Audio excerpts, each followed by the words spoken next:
नमस्कार दोस्तों, स्वागत है आप सभी का ड्रीम फ्यूचर एकेडमी के इस यूट्यूब प्लेटफॉर्म पर। इस वीडियो हमको समझना है कंकाल तंत्र के बारे में। तो चलिए स्टार्ट करते हैं कंकाल तंत्र के बारे में। Skeletal system. देखिए, कंकाल क्या होता है? हड्डियों का ढांचा होता है। जब ये हड्डियां एक साथ मिलकर सारा काम करती हैं तो एक प्रकार का सिस्टम बनता है जिसे बोलते हैं कंकाल तंत्र।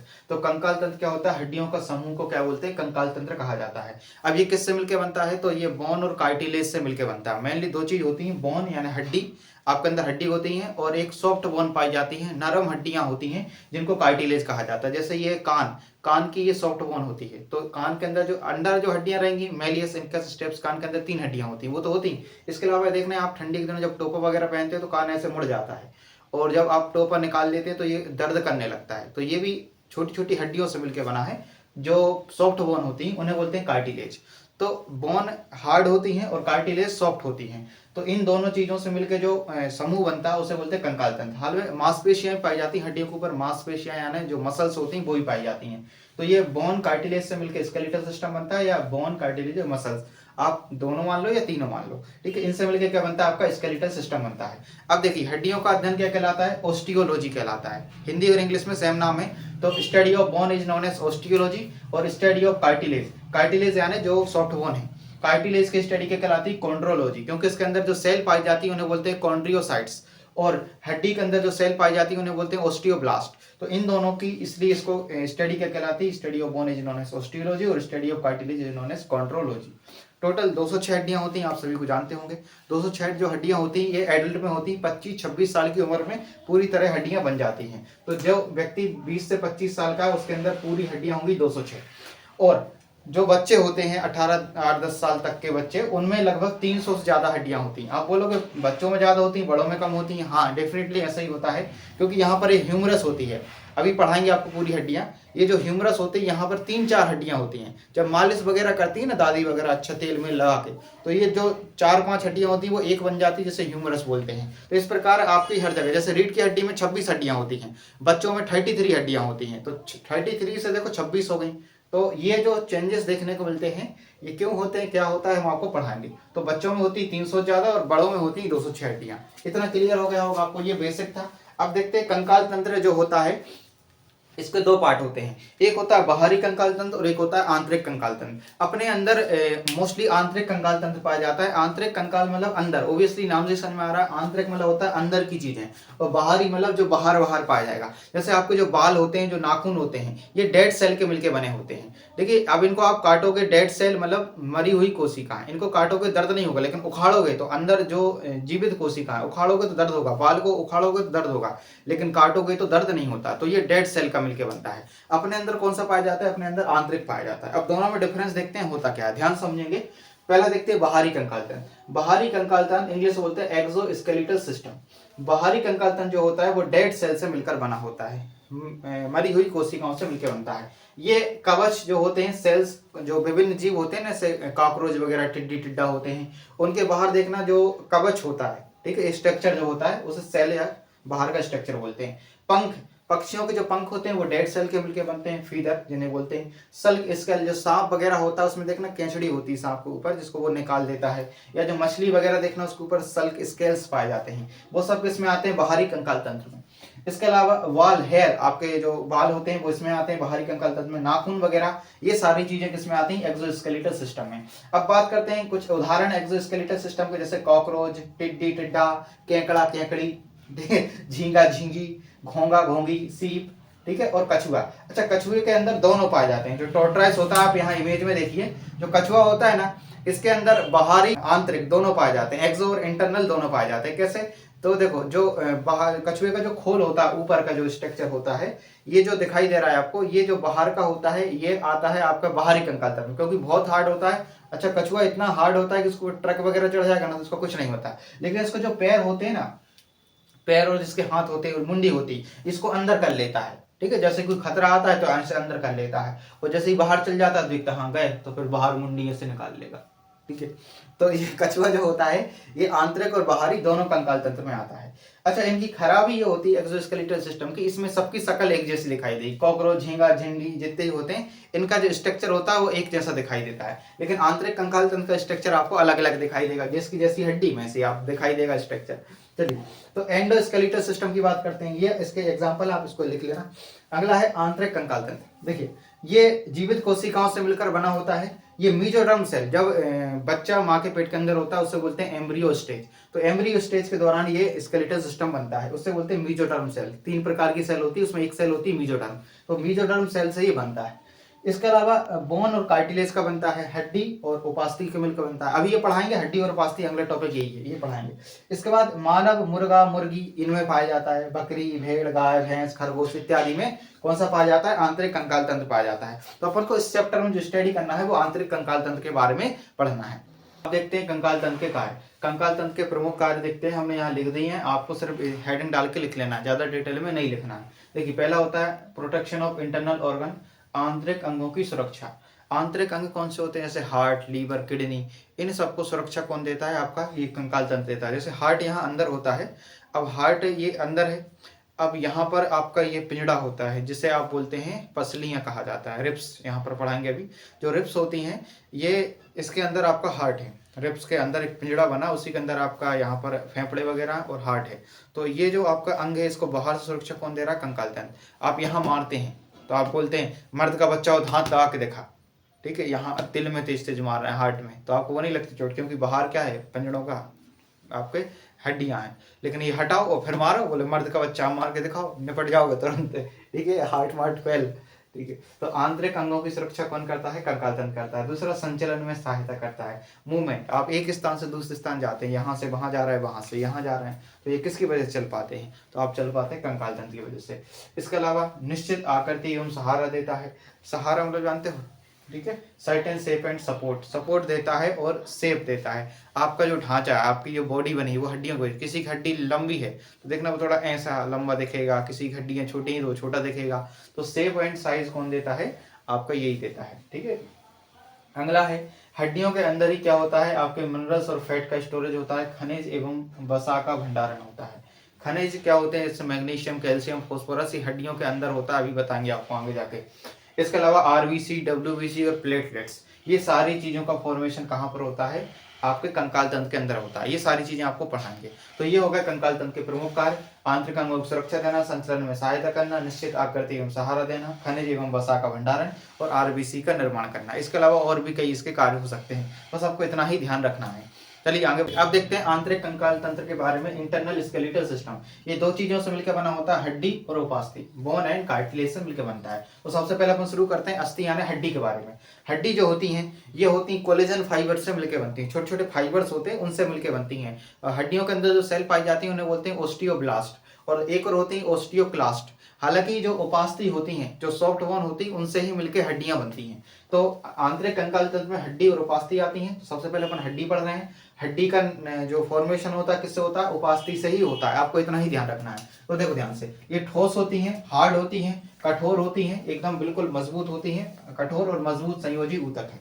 तो ठोस, कठोर और मजबूत संयोजी ऊतक कौन है? आपकी हड्डियां होती हैं। अब देखो, हड्डी जो होती है, आप इसको 100% मान के चलो, तो इसमें 62% हिस्सा जो होता है, इसमें कैल्शियम, मैग्नीशियम, फास्फोरस पाया जाता है। कैल्शियम और फास्फोरस ही आपको ध्यान रखना है। और इसमें एक प्रोटीन पाया जाता है हड्डियों में, ओसिन प्रोटीन। तो आपसे एग्जाम में क्वेश्चन आता है, हड्डियों के अंदर, बोन के अंदर कौन सा प्रोटीन होता है? ओसिन प्रोटीन। और जो मसल्स होती है, मांसपेशियां, उनके अंदर कौन सा प्रोटीन होता है? उनके अंदर होता है मायोसिन प्रोटीन होता है। तो आपको ये स्पेशल रूप से ध्यान रखना है। तो कैल्शियम, मैग्नीशियम, फास्फोरस 62%, बाकी प्रोटीन होता है ओसिन 38% होता है। इसके अलावा हड्डी के बाहर एक लेयर पाई जाती है जिसका नाम है पेरिओस्टियम, हिंदी इंग्लिश में सेम नाम है। तो हड्डी के बाहर ये जो लेयर दिख रही है आपको यहाँ पर, इसे बोलते हैं पेरिओस्टियम। तो हड्डी के चारों ओर एक आवरण पाया जाता है जिसको सुरक्षा देता है, जिसे बोलते हैं पेरिओस्टियम कहा जाता है। पहले आप समझ लीजिए, फिर आप लोग लिख लेना। तो देखो, पहला पॉइंट क्लियर है। दूसरा किसकी बनी होती है? तीसरा, बाहरी की जो लेयर होती है उसे क्या बोलते हैं? पेरिओस्टियम। इसी पेरिओस्टियम से क्या होता है? बाकी की चीजें जुड़ी होती हैं, जिसे अपन बोलते हैं, देखो हम यहाँ लिख देते हैं, थोड़ा ध्यान समझना। एक होता है आपका मसल को बोन से, मसल को हड्डी से कौन जोड़ता है, ठीक है। इसके बाद बोन को बोन से कौन जोड़ता है? बोन को बोन से कौन जोड़ता है? ये एग्जाम में क्वेश्चन आता है, ठीक है। तो मसल को बोन से जोड़ के रखता है टेंडन। कौन जोड़ के रखता है? टेंडन। टेंडन हिंदी इंग्लिश में सेम बोलेंगे। एक ऊतक होता है, टेंडन क्या है? एक टिश्यू होता है। और बोन को बोन से जोड़ के रखता है लिगामेंट। कौन जोड़ता है? लिगामेंट। हिंदी इंग्लिश में सेम नाम है, लिगामेंट। ध्यान रखना है आपको। देखो क्या होता है, ध्यान समझना। आपकी एक हड्डी यहाँ है, ये और एक यहाँ है, तो ये जो हड्डियाँ आपस में जुड़ी होती हैं, ये बीच में कार्टिलेज पाया जाता है। इससे जब जुड़ती हैं तो कोई ना कोई ऊतक होना चाहिए। तो जब हड्डी को हड्डी से कौन जोड़ता है, लिगामेंट, और ये यहीं आके जुड़ता है पेरियोस्टियम पर। और मसल को बोन से कौन जोड़ता है, मांसपेशियां। देखो मसल्स ऊपर होंगी, देखो यहाँ ये हाथ हमारा दिख रहा है, इसके ऊपर मसल से यानी मांसपेशियां, लेकिन नीचे तो हड्डियां है ना। तो ये जो मांस जुड़ा हुआ है इस हड्डी से, ये जो किससे जुड़ा हुआ है, मांस और हड्डी कौन जोड़ के रखता है, टेंडन। टेंडन एक प्रकार का फेविक्विक समझ लो, ठीक है। जैसे इस मार्कर को इस जोड़ना है, इसको ऐसे, तो हमेशा के लिए जोड़ना है तो इसमें कुछ लगाना पड़ेगा कि नहीं। तो आप एक लिक्विड लगा देंगे, उस लिक्विड का नाम है फेविक्विक, इससे ये जुड़ जाएगा, अब ये निकल नहीं सकता क्योंकि जुड़ चुका है। ठीक वैसा ही मांसपेशियों को, ये मसल्स हैं और नीचे हड्डियां, इनको जोड़ने का काम कौन करता है, टेंडन। अब ये निकलता नहीं, काट दोगे तो निकल जाएगा। और इसी प्रकार हड्डी को हड्डी से कौन जोड़ता है, लिगामेंट। अब आई होप आप इसको समझ गए होंगे, ठीक है। तो इसी पेरियोस्टियम में आकर क्या होता है, लिगामेंट, टेंडन और मसल्स क्या होती हैं, जुड़ती हैं, कनेक्ट हो जाती हैं। कहां पर, पेरियोस्टियम में आकर, ध्यान रखना। तो पहला पॉइंट, दूसरा पॉइंट, तीसरा पॉइंट क्लियर हो गया होगा। अगला पॉइंट देखते हैं। अब इसके अंदर जो आपको ये हड्डी दिख रही है, इसके अंदर एक खोखला हिस्सा होता है जिसे बोलते हैं मैरो कैविटी, मज्जा गुहा। अंदर से हड्डियां खोखली होती हैं, ध्यान रखना कितनी बड़ी बात है। अंदर से हड्डियां कैसी होती हैं, खोखली। अब आप कभी जैसे आप चिकन वगैरह खाते होंगे तो आपने देखोगे अंदर से हड्डियां खोखली होती हैं, तो उसे बोलते हैं मैरो कैविटी। इस मैरो कैविटी के अंदर, इसके अंदर एक जो खाली जगह होती है, इसके अंदर एक लिक्विड भरा होता है। जो लिक्विड इसके अंदर भरा होता है उसे बोलते हैं अस्थि मज्जा, बोन मैरो। बोन मैरो मतलब हड्डी के अंदर एक मज्जा, मतलब होता है एक प्रकार का लिक्विड टाइप, हल्का लिक्विड होता है, ज्यादा बड़ा नहीं होता, तो इसे बोलते हैं मज्जा गुहा। तो मज्जा गुहा क्या है, ध्यान रखना, सॉरी मज्जा गुहा क्या है, ये जो हड्डी के अंदर एक खाली जगह है, इसे बोलेंगे मज्जा गुहा, खाली जगह। और इस मज्जा गुहा में एक लिक्विड भरा है जिसका नाम है बोन मैरो, अस्थि मज्जा। अब इस अस्थि मज्जा का जो बीच वाला भाग होता है, ये वाला पार्ट, ठीक है, बीच वाला जो पार्ट होता है ये येलो कलर का होता है। ध्यान से सुनना हम क्या बता रहे हैं। पूरी खाली जगह जिसे बोलेंगे मज्जा गुहा, इसके अंदर एक लिक्विड भरा है जिसे बोलेंगे अस्थि मज्जा यानी बोन मैरो। इस बोन मैरो के जो बीच वाला पार्ट है, ये जो बीच वाला पार्ट हम बना रहे हैं, ये होता है पीले कलर का। किस कलर का होता है, पीला। हमारे पास पीला नहीं है पर ऐसे ही बना देते हैं।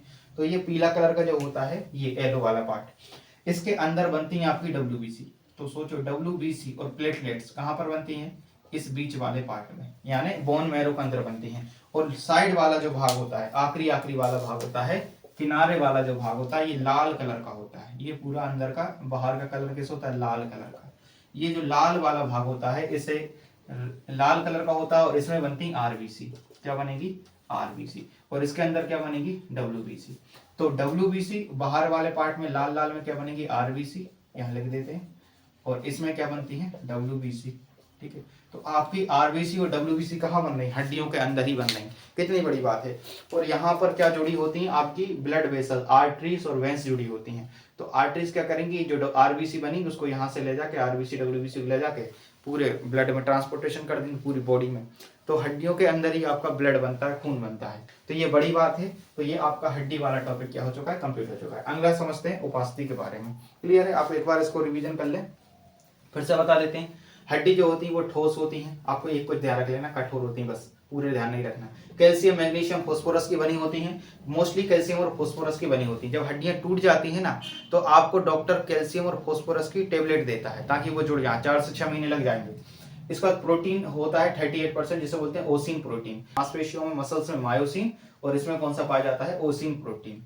तो मसल्स में मायोसिन, इसमें ओसिन। आउटर लेयर क्या बोलते हैं, पेरियोस्टियम। उसके बाद ये जुड़ी रहती है, पेरियोस्टियम से क्या जुड़ता है, लिगामेंट, टेंडन, मसल्स। ये ध्यान रखना है। देखो इसकी ट्रिक क्या है, थोड़ा ध्यान रख लो, हम बताना भूल गए। जो मसल्स को बोन से कौन जोड़ता है, टेंडन। इसकी ट्रिक है MBT, मोहम्मद बिन तुगलक। मोहम्मद बिन तुगलक एक शासक था, इतिहास में पढ़ेंगे आप। तो यहाँ पर M से क्या होगा, मसल्स, B से होगा बोन, और T से होगा टेंडन। एक तो फिर ये बन ही जाएगा आपसे। इसके बाद मज्जा गुहा क्या होता है, खाली जगह को बोलते हैं मज्जा गुहा। ये कौन सी होती है, खोखली जगह, खोखली जगह, ठीक है, इसे मज्जा गुहा बोलेंगे। इसके अंदर जो लिक्विड भरा हो उसे अस्थि मज्जा यानी बोन मैरो बोलते हैं। बोन मैरो के 2 पार्ट होते हैं। बीच वाला भाग होता है पीले कलर का जिसमें WBC बनती है, और साइड वाला भाग होता है लाल कलर का जिसमें RBC बनती है। इस प्रकार आपका ये हड्डी वाला टॉपिक यहाँ पर कंप्लीट होता है। आंतरिक स्केलेटल सिस्टम किसका बनता है, मेसोडर्म सेल का बनता है। हमने इससे पहले ही बता दिया था आपको। अब शुरू करते हैं, अगला टॉपिक है कार्टिलेज। आप इसका स्क्रीनशॉट ले लीजिए। अब देखते हैं उपास्थियों के बारे में। जो सॉफ्ट बोन होती हैं, नरम हड्डियां जो होती हैं, उनको क्या कहा जाता है, उपास्थि कहा जाता है, सॉफ्ट बोन को। जैसे एग्जांपल कान वगैरह, ये देखो ठंड के दिनों आप जब टोपा लगाते हैं तो ये मुड़ जाते हैं, जब मुड़ जाते हैं तो आप जब इनको टोपा वगैरह निकालते हो तो ये दर्द करने लगते हैं, क्योंकि ये मुड़ जाते हैं आपकी, जबकि जो ओरिजिनल हड्डियां होती हैं वो मुड़ती नहीं है, मुड़ के देखो टूट जाएंगी ठीक है, आज जो नुकसान हो जाएगा।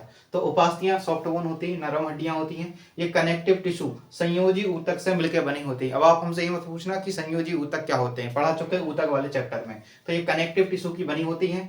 ये अर्ध ठोस होती है, सेमी सॉलिड होती है, मतलब पूरी तरह ना तो ठोस होती और ना ही पूरी तरह सॉफ्ट होती, बस बीच की स्ट्रक्चर होता है जिसे बोलते हैं सेमी सॉलिड। तो ये सेमी सॉलिड होती हैं, यहाँ सॉफ्ट की जगह सेमी सॉलिड लिख सकते हो, या कोई दिक्कत नहीं। पारदर्शी होती है, ट्रांसपेरेंट होती है, मतलब यहाँ पर आप देखना, ये हल्का आप इमेज में देखो उपास्थि कुछ ऐसी दिखाई देंगी। जहां दो हड्डियां जुड़ती है ना, एक ऊपर की हड्डी दिख रही होगी, एक नीचे की हड्डी, जैसे ये पैर की हड्डी है तो ऊपर की और नीचे की जब ये जुड़ती है तो बीच में जो नीला नीला दिखाई दे रहा है ये आपका पारदर्शी होता है, ट्रांसपेरेंट। पारदर्शी उसे बोलते हैं, जैसे आर पार देख सकते हैं। तो ये ट्रांसपेरेंट होती है, साथ साथ इलास्टिक होती है, लचीली होती है, मतलब ये ऐसी मुड़ जाएंगी, इलास्टिक होती हैं, और ये ग्लाइकोप्रोटीन से मिलकर बनी होती हैं। तो देखो किसकी बनी होती है, कनेक्टिव टिश्यू की बनी होती है, सेमी सॉलिड होती है, पारदर्शी होती है, इलास्टिक होती है और ग्लाइकोप्रोटीन से बनी होती हैं। अब यहाँ पर स्ट्रक्चर को देखते हैं ध्यान से। देखो जब आप इसको जूम करेंगे उपास्थियों को तो आपको कुछ इस प्रकार का स्ट्रक्चर दिखाई देगा, ध्यान समझना। सबसे पहले ये इस पर स्ट्रक्चर दिखाई देगा, इसके बाहर एक लेयर पाई जाती है, जैसे हड्डियों के बाहर एक लेयर पाई जाती थी, अभी बताया था ये हड्डी है, हड्डी के बाहर एक लेयर पाई जाती है जिसे बोलते हैं पेरिओस्टियम। उसी प्रकार इस उपास्थि के बाहर एक लेयर पाई जाएगी जिसे बोलेंगे पेरिकॉन्ड्रियम। तो पेरिकॉन्ड्रियम क्या है, सबसे पहली बात तो आपको बताना पड़ेगा। पेरिकॉन्ड्रियम है उपास्थि के बाहर जो लेयर पाई जाती है, आवरण जो होता है वो पेरिकॉन्ड्रियम का बना होता है। तो उपास्थि के बाहर का जो लेयर होती है उसे क्या बोलते हैं, पेरिकॉन्ड्रियम कहा जाता है। इसके अलावा इस पेरिकॉन्ड्रियम जो होता है इसके अंदर एक लिक्विड भरा होता है, इस पेरिकॉन्ड्रियम के अंदर एक लिक्विड भरा होता है जिसे बोलते हैं मैट्रिक्स। तो मैट्रिक्स क्या है, एक प्रकार का तरल पदार्थ है, ठीक है। ये देखो पूरे इसके अंदर एक लिक्विड भरा है जिसका नाम क्या है, मैट्रिक्स यानी तरल पदार्थ। अब इस तरल पदार्थ के अंदर कुछ थैलियां पाई जाती हैं। ये देखो ये थैली बनी है यहाँ पर, ये क्या है, थैलियां हैं। ये जो थैली होती है इनको कहा जाता है लेकुनी। ध्यान समझना, हम बता रहे हैं आपको किसका, कार्टिलेज, उपास्थि का स्ट्रक्चर। जूम करेंगे तो आपको ऐसा दिखाई देगा माइक्रोस्कोप में। जब आप देखेंगे तो ये जो आपको दिखाई दे रहा है इसके बाहर की झिल्ली पेरिकॉन्डियम, इसके अंदर लिक्विड भरा है जिसका नाम मैट्रिक्स है। मैट्रिक्स को जूम किया तो इसके अंदर आपको थैली नुमा स्ट्रक्चर दिखाई दे रहा है, ये थैलियां दिखाई दे रही हैं, जो थैलियों को बोलते हैं लेकुनी। ये जो थैली है इन्हें क्या बोलेंगे, लेकुनी, लेकुनी कहा जाएगा। अब इस लेकुनी को जब आप जूम करेंगे तो इसके अंदर कुछ लिक्विड पाया जाएगा, इसके अंदर भी लिक्विड भरा है और इसके अंदर कुछ जीवित सेल पाई जाती हैं। ये देखो एक सेल दो सेल, एक सेल दो सेल, यहाँ भी एक सेल दो सेल, कहा जाता है कॉन्ड्रियोसाइट्स। तो इसके अंदर जो सेल पाई जाती है उन्हें क्या बोलते हैं, कॉन्ड्रियोसाइट्स पाया जाता है। इसलिए ध्यान रखना, आपसे एग्जाम क्वेश्चन पाया जाता है कॉन्ड्रियोसाइट्स कहाँ पर पाई जाती हैं, तो आप बोला उपास्थि के अंदर। ध्यान सुनना, फिर से बता देते हैं। इस जो लिक्विड आपको दिखाई दे रहा है इसके अंदर मैट्रिक्स कहलाएगा, इसके अंदर थैली नुमा स्ट्रक्चर को बोलेंगे लेकुनी, ये थैलियां इन्हें बोलते हैं लेकुनी, और लेकुनी के अंदर एक सेल दो सेल, इनको कहा जाता है कॉन्ड्रियोसाइट्स। ये जीवित कोशिकाएं होती है, ध्यान रखना। क्लियर है। तो इस प्रकार आपका ये उपास्थि वाला जो टॉपिक है वो भी यहाँ पर कंप्लीट होता है।